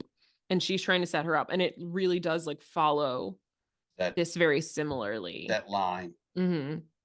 So Brittany Murphy, first of all, rest in peace to Brittany Murphy. Exactly. Gone way too soon. It's funny. I wrote the same thing. As I was going through like the list, I was like, so all of these are good. All of these are good movies. She was an excellent actor. So yeah. I think maybe some people didn't really give her the kudos that she should have gotten, because she brought a lot to all the movies I'd seen her in. Yeah. And things that could be drama or comedy, right? Like Oh she's in yeah. Girl Interrupted, which is like very much drama, but then she's in Drop Dead Gorgeous, which is hilarious and which we will be watching soon. Okay. I was reminded recently that it's like the 25th anniversary of that movie. Is it really? Has it been that long? Yeah. Oh Yeah. gosh. That was Well, another this blockbuster movie favorite. This is what, movie's 20, 25 or 20, it's about to be 30 next 30 year. years old. Mm-hmm. Yep. Yeah. Brittany Murphy also in Don't Say a Word, kind of a scary thriller movie, Riding in Cars with Boys, 8 Mile, Just Married, Uptown Girls, Little Black Book, Sin City. She was voice in Happy Feet. She was a voice of a character on King of the Hill. So many things. Like most of those movies that I just named, like all of those were like very like big like touchstones for me. I feel like growing up, like Well, they're all movies that I watched. we'll see Sin City at some point also. Yeah, I think we're gonna. My list has Drop Dead Gorgeous 1,000%, and definitely also Riding in Cars with Boys Okay. because I reference that to my friends still. Okay. All right. And and Girl Interrupted. Yeah, that's a good one. It's not on my list, Yeah. but I haven't watched it in a while. I should revisit it because that's a good movie. Of course, she's Um, the one who. Ooh, her character is very sad in that movie. oh, extremely so. I mean, Yeah. everybody's is a little bit, but hers Hers especially. especially so. But yes, like you said, gone way too soon. Very talented Mhm. and just you know, in this movie, she was just so fun and bubbly and bright and stuff that Mhm. really played this role well, I thought. Yeah. Yeah, I think she was because she was like so sweet and naive, but also she was like there is a point where she's like, I'm not She wasn't Cher is so not in naive. charge of me. Yeah. Well, she just Yeah. kind of starts that way because she's like, oh, people are being nice to me. And then eventually she's like, because Cher is like telling her what to do. And she's Yeah. eventually like, hold on a minute. Well, You're single. What are you talking to me about? Who I should be dating and how I should be doing it. well, plus, I got the feeling that maybe she was calling Cher out for being a virgin because she wasn't a virgin. Oh, she definitely wasn't. When Yeah. they had So that little lunch that she was talking yeah. about. So yeah, that so Um, or I thought maybe I just missed on that, but I thought I kind of got that impression that oh yeah, she'd had a definitely. little more experience. She definitely did. Yeah. Yeah. That So was definitely that's why she says you're a virgin who can't drive. okay. So Um, next, Mel, who is Cher's dad. He's played by Dan Hedaya. He corresponds to Emma's dad, which is they have a similar relationship in oh, Emma. okay. He's, single dad, like Hmm. loves her, but also like not super touchy-feely. Um, but Dan Hedaya, again, I think he's a person I've seen like in the 90s, like in everything. Hmm. Like he's in the Addams Family, the first movie. He's in the First Wives Club. He's in The Usual Suspects. Indian Once Married to the Mob. couldn't Is tell you. that I've never I seen don't that. know. Oh, okay. He's in Night at the Roxbury. He's also the dad in Night at the Roxbury, which And I can. he was on Cheers. Okay, Played what's her name's boyfriend, Rhea Perlman. Rhea Yeah, Perlman. but yes, he's just a great character actor. Yeah, yeah. It's also funny because him in Night at the Roxbury is kind of similar to this, Oh, is it? except just meaner. Oh, He's just all mean. oh, he's just always mean. His sons are like losers. They just go to clubs. Um, we'll Well, get there. okay. It's on the list for sure. I know the SNL skit. I've not seen the movie, so Well, good. We'll get there eventually. okay, all right. So It's high on my list. Elton corresponds to Mr. Elton in Emma. oh, Easy okay, peasy. He's played by Jeremy Sisto, as we mentioned. Jeremy Sisto, I think, known a lot for TV work. yep. He was on 6 Feet Under. He'd been on Law and Order before. Suburgatory. He's on FBI now. Yeah. He's done some movies. 13, which is on my list also, Oh, and okay. Waitress, which I also think is on my list. If it's not, I'm gonna add it because it's a good movie. I have a lot of these movies like this. I think like all the movies that I picked are all just like one universe of the same people and like a lot of Oh, overlap. there's nothing But wrong it's with because that. also a lot of them are like from the 90s, so it's Right. just I was gonna say everybody's that's that group of movies. Sure. working. Yeah. Yeah. But I forget who he plays in 13, but in Waitress he's like the abusive husband.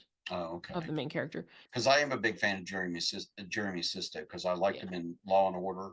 Hmm. I like him on the FBI, and I even watched Suburgatory I used to watch that in college with my roommates. because I I thought really it was enjoyed it. funny. I thought he was Yeah. actually funny, Yeah. I was sad that it didn't last super I long. I know maybe one or two seasons if that, Yeah. but yeah, But it me was and my like roommates all watched it together. That was like yeah. one of our So I shows. thought it was a fresh take on the with the single dad thing as opposed to Hmm. the single mom or whatever, and he had a flair for comedy, which I didn't know. Yeah. Yeah, for sure. I also think like his voice, hearing like someone say funny things, sounding Hmm. all like deep and gruff is makes it a little Yeah, bit yeah, he funnier. does have a very distinctive voice. Yeah.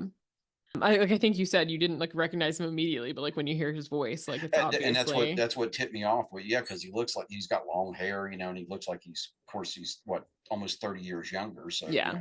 yeah, it looks like a kid. So Yeah. Then we have Travis, played by Breckin Meyer. Travis is like the stoner skateboarder guy. He corresponds to Robert Martin. So in Emma, Robert Martin is like a poor farmer. And okay. that's the Thai character is like into the poor farmer, and Emma's like, no, you have to get like a Uh, a man uh, with like money, with basically, yeah, that's well to do a and man of means. yes. And but she still loves the farmer Robert. Breckenmeyer, I think he also is someone who is in a lot of movies at this He has a very distinctive time. look to him too as well. Mhm. So Road Trip, he was in Rat mm, Race, he was in The Craft, he was in the movie Ghosts of Girlfriends Past. There were some live action Garfield movies in like the 90s or early 2000s, and he played John Arbuckle in oh, them. okay. And he was also a voice on King of the Hill, and he was on the television program Franklin and Bash, which was Oh, I like a remember that. legal Hmm. legal procedural I thing. remember that. So I he watched that a was, little bit. I don't remember if he was Franklin or Bash, but he was one of them. Okay. He was one of the titular characters there.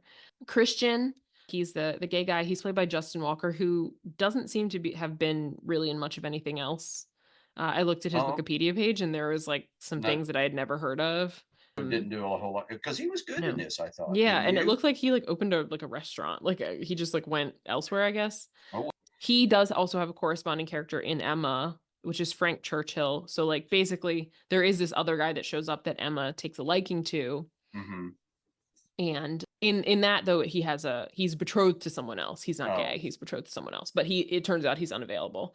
And Elton, I didn't mention, but like Mr. Elton in the book, Emma's trying to set Mr. Elton up with Harriet, but mm-hmm. Mr. Elton wants Emma. So it is like the exact same That same thing. scenario. Okay. Yeah. And then Mr. Hall and Miss Geist, the two teachers. So they are played by Wallace Shawn, who is another person in a million things. Princess Bride, probably Yeah, I would say most thing. most people would know him Yeah. from that. He's the voice of Rex in Toy Story, the Oh, dinosaur. the Tyrannosaurus. Yep. Yeah. He was in Marriage Story recently, the Scarlett Johansson and Adam Driver movie. Oh. He was on Gossip Girl. He's been in some Woody Allen movies like Manhattan. He's been on Young Sheldon most recently. Mm-hmm. He's also a playwright. So like if you've ever heard of My Dinner with Andre, he wrote and starred in that play, which I did then not know that. became like a movie and stuff. So yeah, Yeah. he's a playwright also. Miss Geist is played by Twink Kaplan. Great name. She produced this movie, or she's a producer on this movie. She also executive produced the show. And I think the other thing she's in that people might recognize her from is the Look Who's Talking movie. So she's friends with Amy Heckerling. So she helped like get this movie made and stuff. So that's also why she's probably in Amy Heckerling's Got a other role in movies. this. Yeah. Yeah. They're buds. But Mr. Hall and Miss Geist, there is a corresponding couple in Emma named Mr. Weston and Miss Taylor. So they're the first people that Emma sets up that Oh, gets okay. her kind of gassed up on her skills. So it is like the same as Cher. She's like, okay, I set these This people worked. up. Maybe Yeah. I can set other people up. Murray, as we mentioned, Dion's boyfriend, he doesn't have a counterpart in Emma. He's played by Donald Faison. You know him from Scrubs, Yep. probably. Also now That's where I knew him he's in from. T-Mobile commercials with Zach Braff Oh God. all the time. The checks just keep coming. Yeah. But he's in other he's also in Remember the Titans. He's Petey in Remember the Titans. Oh, okay. Yeah. Well, remember when he's like when Denzel Washington first walks in, he's laughing. And he's Oh, like, okay. football is fun. And he's like, football is fun. What? Football is fun, sir. That's Donald Yeah. Faison. He was in Uptown Girls also with Brittany Murphy. Mhm. He's in the movie Waiting to Exhale. Oh, He's in the movie Something New with Sanaa Lathan and Simon Baker. So he's been in some stuff, but I think Scrubs, like for me, this is what I know him from. Like this oh, is the okay. sort of like prime example for me of Mhm. him. But then I think Mhm. Scrubs probably for most Well, because people is, Scrubs was on for like what, 10 years or something like yeah, it that, was or on for a while because then it like went away and then it came came back. It went back to a and then different like network or something. network. Yeah, but I mean, it was And then it he's still like best friends with Zach Braff, so you always still like see evidently. them together on I these know. T-Mobile commercials where they're Mhm. singing about T-Mobile all the time. With Jason Momoa. But anyways, the last person I have on the list, because this is the last like speaking character, Amber, played by Lisa Donovan. She was also on the Clueless show. She was on Sabrina the Teenage Witch. She's also in A Night at the Roxbury. She has a small part in Night at the Roxbury. She also corresponds kind of to Mrs. Elton in Emma, because Hmm. Mr. Elton eventually gets married and she's kind of an antagonist to Emma.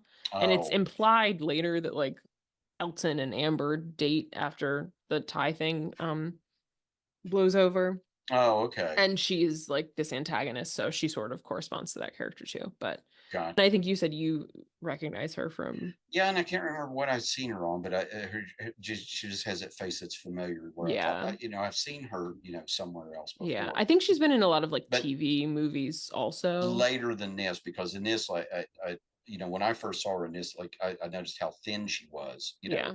and then I looked, of course, she was much younger at the time too. Yeah. But Yeah. She but I yeah, might, when I I might looked at know her her, from Sabrina. could be. Yeah. She So plays like in the later years, she plays Sabrina's like RA when Sabrina goes to college. right, I think, yeah, I think, yes, I watched Sabrina the Teenage Witch. Great Okay, show. Listen, my grandfather used to watch Charmed every single day. did he? Well, Yeah. good for him. So Loved him. yeah. Loved it. Hmm. Just very gruff, not talking man, loving Charmed. So So speaking of which, in passing, R.I.P. Shannon yes, Doherty. RIP to shit. What a like couple days last I, week. I I know. Yeah, Because it was like Shannon Doherty, Dr. Ruth, Richard Simmons, Simmons. Shelley Duvall. Oh, I forgot about, yeah, yeah. So Because she sad. died like right before them. Yeah. Another very talented actor, Yeah. extremely talented. My olive oil The to watch. Shining. I mean, I've never seen The Shining, but she used to Oh, host oh, also like the she was. PBS fairy tale theater, and I think I Hmm. watched that also. She was terrific in The Shining as Jack Nicholson's wife. So, Yeah, I've seen the clips, but she was uh great as olive oil oh yeah, she was, yeah. And Robin with Williams as Robin Popeye. Williams as Popeye. Yeah, Hmm. that's that and the fairy tale theater. I think are the things that I've seen Okay, of yeah. hers most. But yeah, that was what a like few days it was last week. Jeez. But yeah, is all I have on Clueless. Good So recommendation. thank You're you. on a roll here with, I would say the girl, Yeah, theme my teen movies. girl movies. No, but I mean, It's girls in strong high school. characters. Yeah. Yeah, Well, but I mean, no, that's but it's like about like teen girls or yeah. girls talking about high school. Hmm. Ladies in high school, There you go. So, which is, I was a girl in high school for a time, so well, relatable you content. speak from firsthand knowledge. So, Exactly. Yeah. I think it's just these are things that I felt reflected and not exactly, right? Not exactly our experience, but I yeah, think a but lot, like I said, a lot of the feelings involved, the complicated ones. now, how long has it been since you have seen this movie until you watched it again for our review? So, would you say it's been more than a year? Maybe. But this is So, a movie that like if it comes on TV, I'm watching it. okay, so but So it hasn't been like a decade or anything. It might okay, have been a year, yeah. So, but but not too long. so there's nothing here that you thought, why did I like this movie? Or Oh no. do you still pick up on things, or you pretty much? You said you've watched it a lot, so Yeah, I think sometimes now I pick up on smaller details that smaller nuances. that I Okay, hadn't before. okay. Well, Yeah. like I said, it was an enjoyable movie for me to watch. It was fun. It was lighthearted. It was, there was, uh, but again, a movie with heart, I would say, and a Hmm. message. Yeah. Yeah, Yeah. you I know, think that is something that I like about some of these movies too, that even like some of it feels like silly high school drama stuff, that sometimes feels a little frivolous, but at its core, it is like real stuff, right? These are Hmm. people that like characters that like care about each other and are trying to sort of like figure themselves out in the world, which Yeah, I think or is like what figure we out, all are doing, especially like in and around high school. well, maybe even throughout the rest of our lives, Yeah. how that, we figure out, how we feel about things or other people or, situations and stuff. And maybe, maybe part of the thing is, you know, it, you should still try to, figure things out instead of just being, oh, I'm just going to be this way, or whatever it Yeah. may be. Be open. Maybe that's what I'm trying to say. Yeah, Be open to new things or to try new things. So, for and sure. I can say during our time doing our podcast, that I've been open to see different movies than what I normally watch. So, and Mhm. I've enjoyed every one of them. I really have. There's not been one movie that you've selected where I thought after I watched it, I thought, well, that's time I'll never get back. Mhm. Because there's movies that I go watch, that Mhm. are like that, but Yeah. none of yours have been that way for me. So Well, good. Thank you. I will get no, there eventually. I'm making you watch Son-in-Law. okay, But that's okay. That's all right. So but yeah, no, I feel the same way. I think that's the good thing about doing this and it's interesting to hear your perspective, right? Because obviously like I am a girl who grew up in the 90s, so like these movies are like directed at me mhm. and my experience. So it's interesting to hear like your thought. And I have a few more. I think we're going to continue on this trend like a little bit more. It's part of your Um life. I mean, that's where we're doing is picking out movies that not only that we think are good movies, but movies that had an impact on us. So yeah. Yeah, so yeah, I think we're exploring my adolescence right now. not a problem. So Um so far it's been a fun trip, and I'm glad to share it with you. Good, good. Well, I think the lesson of Clueless is maybe stop trying to fix other people and focus on just being a good person yourself, and we can all figure it out together. There you go. Maybe hang on to a little bit of Cher's optimism and positivity And fashion sense. and fashion sense. Above all, when in doubt, when you're having a bad day, little retail therapy, baby. That's all you gotta do. It still works for me. So I'm a fan. no, exactly. So nothing wrong with that. Absolutely. Well, any last words on Clueless, Jim? No, again, like I said, just the fact that I really did enjoy it, and thank you for introducing me to the movie in its entirety. I really did like it. Good. I'm glad. Well, for people who haven't seen it, watch Clueless. Again, it is a quintessential 90s movie, I think. Even just look at it. There's a lot of great clothes and fashion, and the school they go to is very beautiful. It is. With a gorgeous quad that Hmm. my school didn't have. Would have been covered in goose poop if it was at my school. All the fields were. Nice. Anyways, thank you for joining us. Please subscribe wherever you get your podcasts. You can leave us a rating, review, hopefully something nice. You can follow us on Instagram at Some of Our Parts Pod to see all the other movies that we've talked about. It's quite a diverse group so far and continues to grow. And we also try to leave little clues about what's coming next. And until next time, bye bye. Take care.